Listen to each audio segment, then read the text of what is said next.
ہم سب کو ماننا پڑے گا کہ بچہ کہیں نہ کہیں ہم سب کے رویوں سے سیکھ رہا ہوتا ہے.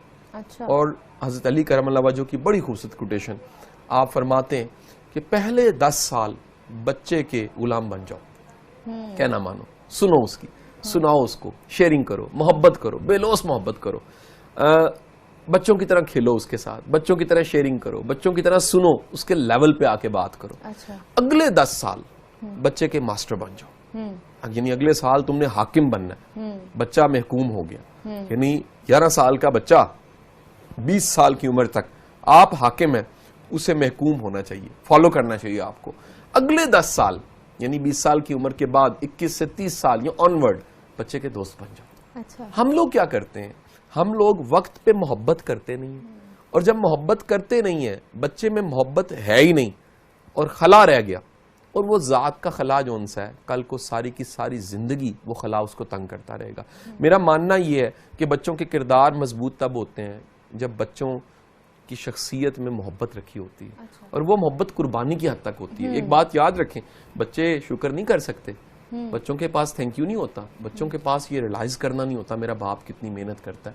بچے یہ نہیں جانتے ماں کتنی قربانیوں کے بعد ہمیں یہ بنایا اس نے, لیکن کسی وقت میں, زندگی کے کسی وقت میں بچوں کو ریلائز ہو جاتا ہے. ہم جلدی سے ریلائز کروانا چاہتے ہیں, یہ 8 سال کا, اس کو پتہ لگے میں کتنی محنت کرتا ہوں. خود میں پیشنس نہیں ہے نا, خدا کے بندو, بچہ صبر نہیں ہے, وہ دیکھ رہا ہے, اس کی آنکھیں دیکھ رہی ہیں, کان سن رہے ہیں, کہیں نہ کہیں اس کو زندگی میں سمجھ آ جائے گی کہ میرا باپ جو ان سا کتنا محنتی تھا, میری ماں کیسے محنت کر رہی تھی.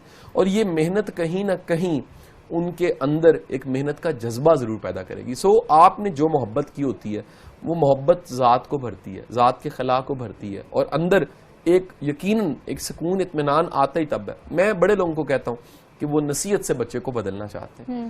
بچہ نصیحت سے نہیں بدلتا, حیاداری سے بدلتا ہے, تعلق بنانے سے بدلتا ہے. اپنا بناؤ گے تو اپنا تو سمجھے گا کہ جی اگر میرے والد کو دکھ ہوا کتنا مائنڈ کرے گا وہ, اگر میں نے ہرٹ کیا تو میرا والد کتنا مائنڈ کرے گا, اگر میں نے کوئی شرمناک حرکت کر دی میرا والد کیسا سوچے گا. یہ وہ تو سوچے گا جس کا والد سے تعلق ہے, جس کی والد کے ساتھ کوئی تعلق بنا ہی نہیں ہے, وہاں بچہ کیا سوچے گا. تو کیا سمجھتے ہیں کہ یہ غصہ اور یہ جو ضد ہے وہ کہیں نہ کہیں ان کے پیرنٹس کو دیکھ کر آتی ہے, یا وہ اڈاپٹ کرتا ہے کہ میرے والد یہ کر رہے ہیں تو یہ شاید اچھا ہوگا تو مجھے بھی کرنا چاہیے, ایسا ہے؟ بیٹا ماں باپ کی ضد, ماں باپ کی اکڑ, ماں باپ کے غصے, ماں باپ کا ہٹ دھرم ہونا بچوں کی شخصیت کو شدید نقصان پہنچاتا.